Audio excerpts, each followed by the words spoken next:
Welcome to Flight Systems Industrial Products. Today we're going to show you how to take a E-Z-GO TXT 48 volt and remove the stock motor and controller and put in a Navitas 5 kilowatt AC conversion kit.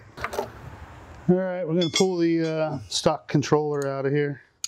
First thing we're going to do is remove this cover to get access to the controller. It's 4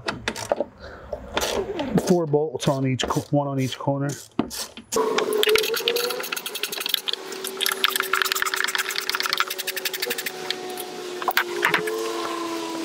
Once we've removed the controller, we're going to put the Navitas mounting plate in.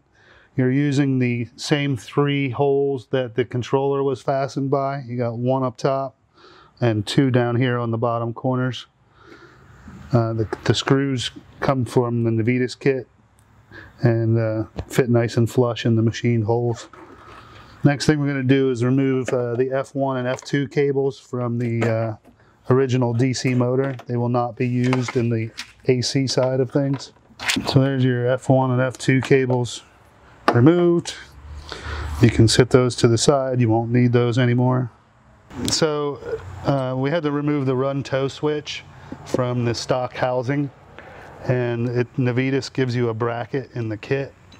This is the bracket that comes with the kit. It's going to sit up on the top right corner of the controller mount as you're looking at the controller. So I'm just attaching the run tow switch to the new bracket. We're going to flip the controller over and apply thermal grease to the back of the controller. And what that does is just makes a good seal between the heat sink of the controller and the heat sink in the actual cart, and allows the heat to transfer off the controller much better than without thermal grease. So it'll keep your controller running cooler. You don't need a 1/4 inch thick of this stuff. You just want a nice coating. We use a little roller. You can use it in a tube. You can, however you get your thermal grease. And remember, folks, FSIP sells thermal grease.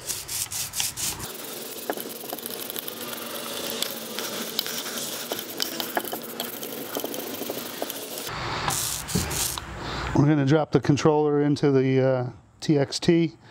We already have our Navitas base plate heatsink mounted up to the heatsink. We have our thermal grease installed. The Navitas instructions will point out that you should have this module up against this wall, so flipped.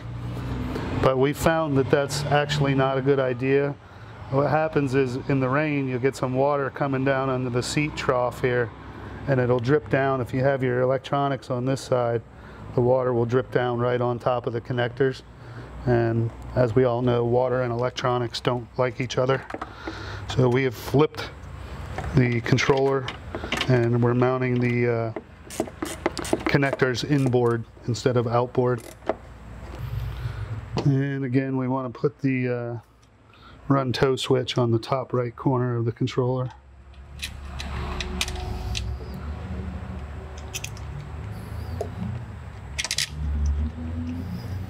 We have connected the motor cables to the controller. We have A1 on U, A2 on V, and the new cable provided by Navitas goes to W.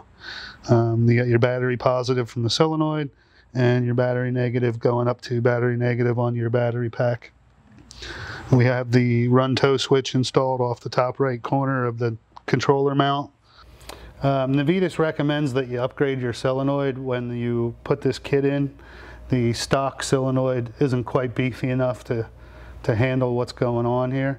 So we are using the Curtis Albright SU280 1410P solenoid, available right here at Flight Systems Industrial Products.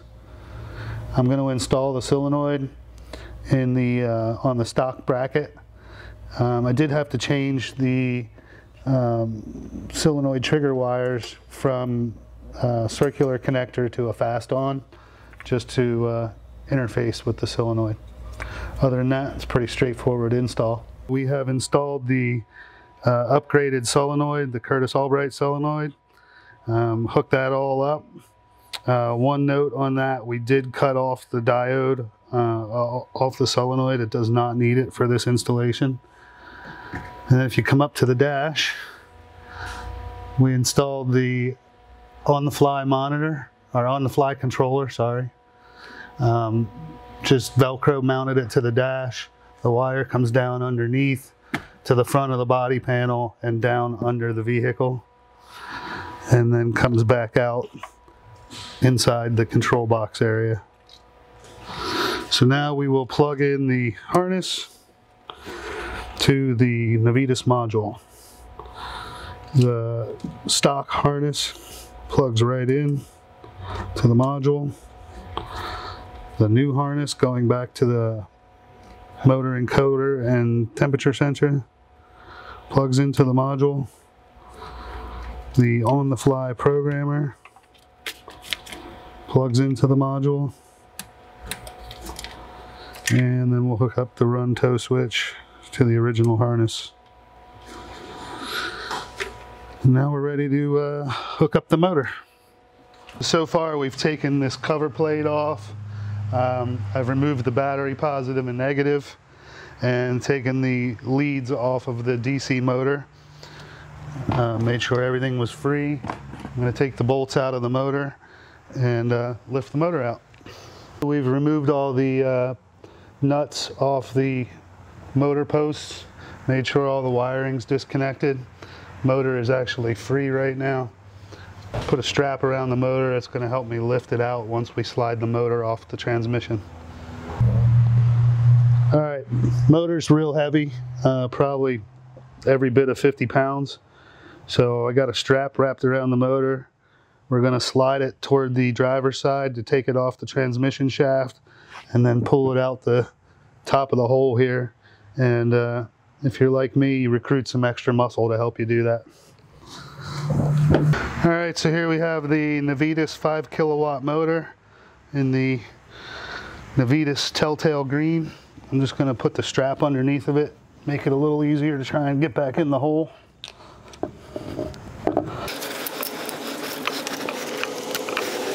We have the motor in and one bolt in loosely, finger tight, just to hold it in there for now.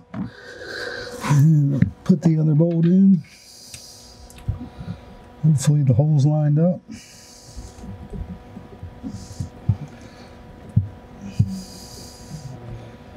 And the gods have smiled upon us. The holes are lined up.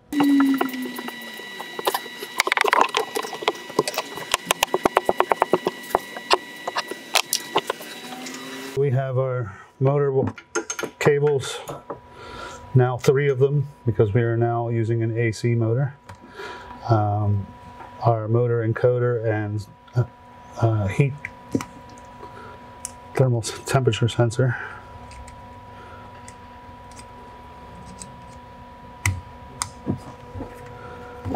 And once I get the motor wires hooked up, I'll route these a little nicer and cable tie them all together so there's no loose wires hanging down.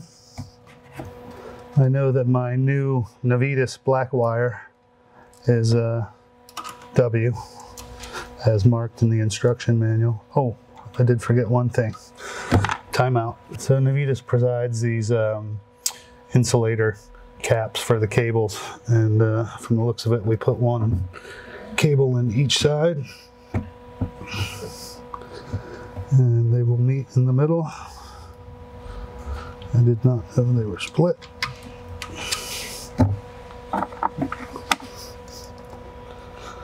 Washer and lock washer.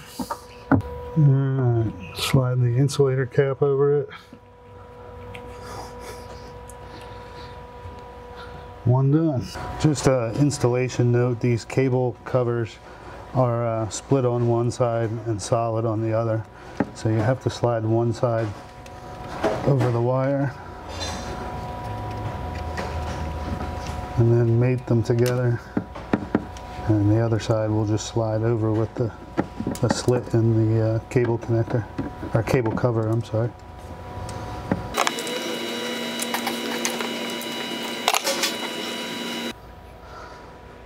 Here we are wrapping up the Navitas install on the E-Z-GO TXT.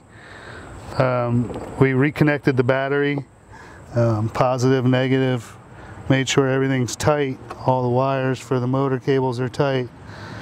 Everything's buttoned up nice in here. There's nothing hanging down below the cart where it's going to catch on something.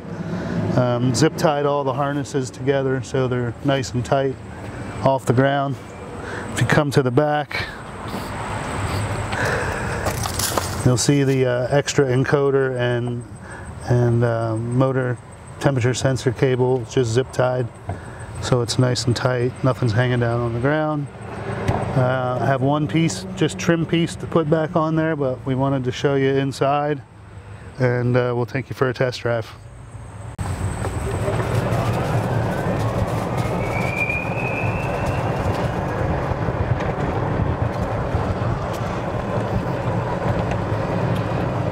It has a lot more torque than the stock cart, a lot higher top speed, and with that regen setting, I'm not even touching the brakes, and I have the regen turned up about, I don't know, a third of the way. Speed test, we're on a slight incline, maybe a 3 or 4 degree incline. Here we go.